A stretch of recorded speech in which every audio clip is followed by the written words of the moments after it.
Hello नमस्कार साथियों, स्वागत है आपके अपने यूट्यूब चैनल बीएसटीसी पाठशाला में। तो आज हम इस वीडियो में बात करेंगे बीएसटीसी सेकंड लिस्ट और अपवर्ड मूवमेंट के रिजल्ट को लेकर। तो मैं आपको बता दूं कि लगभग 1.5 से 2 महीने का टाइम हो चुका है। हमारी सेकंड लिस्ट और अपवर्ड मूवमेंट को रिजल्ट को लेकर अभी भी कोई भी सूचना जो हमें प्राप्त नहीं हुई है। लगभग आज से ऐसा मान के चलो 10 दिन पहले 20 तारीख के आसपास मेरे कुछ दोस्त गए थे प्री डीएलडी ऑफिस बीकानेर, किसी काम से गए थे। और उन्होंने विभाग में जाके जब पूछा कि सर हमारी सेकंड लिस्ट कब अलॉट होगी, तो उन्होंने बोला कि अभी कार्य चल रहा है और आपकी इस सप्ताह तक आपकी सेकंड लिस्ट है वो अलॉट कर दी जाएगी। और जब मैंने हेल्पलाइन नंबर पर कॉल करके बात की तो उन्होंने यही बोला कि सर मार्च के लास्ट वीक में आपकी जो सेकंड लिस्ट है उसका अलॉटमेंट हो जाएगा। तो हम ऐसा मान के जा रहे थे कि भैया लगभग 25 मार्च के बाद में हमारी लिस्ट है जो जारी कर दी जाएगी। लेकिन आज 28 तारीख हो गई और 28 फरवरी हो चुकी है और अभी तक हमारी सेकंड लिस्ट है वो जारी नहीं हुई है। और इस वजह से काफ़ी बच्चे परेशान हैं। अब भैया इस उनको जिनके मान लो 380 नंबर है, अब उसको ये पता नहीं है कि कॉलेज अलॉट हो भी सकती है और नहीं भी है। अगर वो ऐसा मान ले कि मेरी कॉलेज अलॉट हो जाएगी और कल को मान लो कि अलॉट ना हो, अब भाई उसने कॉलेज कम भरी है या कुछ कर दिया कोई अलग, तो उसको मान लो कॉलेज अलॉट नहीं होती है तो वो क्या करेगा, उसका साल पूरा ख़राब हो गया ना। और कुछ बच्चे ऐसे भी है जिन्होंने पीटीटी छोड़ रखी है। पीटीटी में उनका नंबर आ गया था लेकिन उन्होंने बीएसटीसी के लिए जो उन्होंने छोड़ रखी है।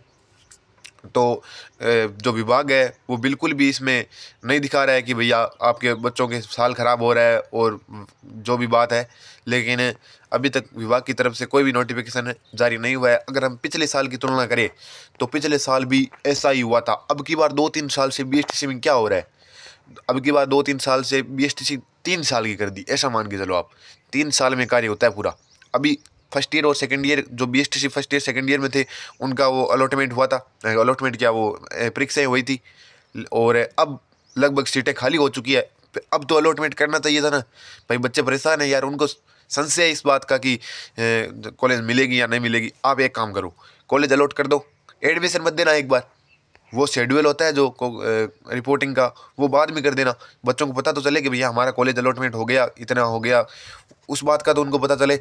लेकिन नहीं, इसके लिए भी अभी तक कोई जो सूचना है वो नहीं है। और मैंने आज सुबह ही विभाग में बात की तो उन्होंने बोला है कि आपके 3 मार्च तक आपकी कॉलेज की सेकेंड लिस्ट है वो जारी कर दी जाएगी। हाँ, अब इस बार उन्होंने बोला है कि 3 मार्च है, लेकिन विश्वास नहीं है भैया। पहले भी बोला था कि लगभग 7 दिनों के अंदर अंदर आपका इस सप्ताह में ही आपकी लिस्ट है वो जारी कर दी जाएगी।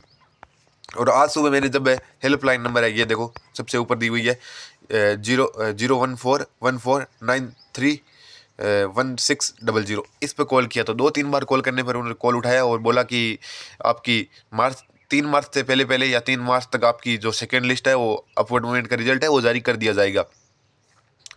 तो अब मान के चले हम कि 2-3 दिन का टाइम और लगेगा और उसके बाद हमारी कॉलेज अलॉटमेंट है वो हो जाएगी। और अगर मैं बात करूं कि कितने नंबर तक, तो मैं बता दूं आपको, जनरल में अगर आपके क्या जनरल में आपके अगर 380 नंबर है तो आप वेट कर सकते हैं। Okay, 380 number.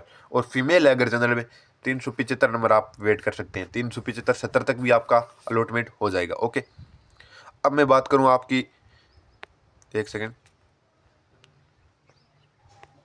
हाँ, और अब मैं बात करूं ओबीसी की, तो ओबीसी में अगर आपके 375 नंबर भी है ना, 375 कितने, 375, तो आपका कॉलेज अलॉटमेंट हो जाएगा मेल कैंडिडेट में। अगर वो 360-65 अगर आपके क्या है फीमेल में है तो आपका सिलेक्शन सेकेंड लिस्ट में आराम से हो जाएगा। ओके, और अब मैं बात करूँ अगर एमबीसी की, तो एमबीसी की और ओबीसी की कट ऑफ लगभग सेम ही रहती है, 1-2 नंबर का फासला रहता है, 1-2 नंबर का। तो मैंने जितना ओबीसी का बताया है उससे 1-2 नंबर कम मान लो। और 360 तक इसमें एमबीसी में फीमेल का हो जाएगा और 370-75 इसमें मेल का हो जाएगा। ओके, और अगर मैं आगे बात करूँ SC ST की, तो SC ST में देखो आपके अगर मेल कैंडिडेट हो और अगर आपके 365-70 नंबर है, 365-70 नंबर है तो आपका सिलेक्शन हो जाएगा। 365-70 और 75 तक आपका सिलेक्शन आराम से हो गया। अब इसकी एक शर्त है, ठीक है, और अगर फीमेल कैंडिडेट है तो 350-55 तक भी आपका सिलेक्शन SC ST में आराम से हो जाएगा। अब कल को ऐसा कोई विद्यार्थी है उसके 370 नंबर है, ओके, ST SC का कोई बच्चा है, अब उसका सिलेक्शन नहीं होता तो आप कहोगे सर आपने को बोला था 370 पर सिलेक्शन नहीं होता। देखो बेटा, सबसे पहले तो ये बात है तो इसमें ऐसा होता है कि इसने मान लो 3 कॉलेज भरी है, ओके, 2 कॉलेज भरी है, ओके, और कोई बच्चा है उसके 360 नंबर है, SC ST का है मान लो, उसने 250 कॉलेज भरी है, कितनी 250 कॉलेज भरी है, और ऑल राजस्थान पर क्लिक किए, क्या ऑल राजस्थान पर क्लिक किए। अब पहली प्रायोरिटी जो पहली चॉइस जो विभाग किया है उसको किसको देगा, जिसने ज़्यादा कॉलेज भरी है, नंबर 10 नंबर कम है ना, तो उससे कुछ फर्क नहीं पड़ता, कॉलेज ज़्यादा भरी है उसने, और 370 वाला अड़ के बैठा है कि 370 पर हमें कॉलेज मिलेगी, वो भी इन 3 कॉलेजों के अंदर अंदर मिलनी चाहिए, तो उसको कॉलेज नहीं मिलेगा। मैं आपको बता दूं, कॉलेज उसको ही मिलेगा जिसको क्या लगभग ज़्यादा कॉलेज भरी है, और अगर आपके 360-70 से ऊपर नंबर है ना, तो आप बिल्कुल कोई भी कैटेगरी हो, ऐसा मान के चलो 370 नंबर से प्लस है ना आपका, फीमेल में 10-20 कम कर लीजिए, कोई भी कैटेगरी है आपके, अगर 360-70 से ज़्यादा नंबर है तो आप वेट कर सकते हैं, आपका थर्ड लिस्ट तक भी हो सकता है, ओके। आप ऐसा मत मान के चलो, और आपके जितने भी नंबर है अपनी कैटेगरी और अपने नंबर, और कमेंट बॉक्स में बता दीजिए, मैं आपको जवाब देने की पूरी पूरी कोशिश करूँगा, ओके। और बाकी मैंने आपको बता ही दिया कि हमारी लिस्ट कब तक आएगी, तो लिस्ट हमारी 3 मार्च तक आएगी।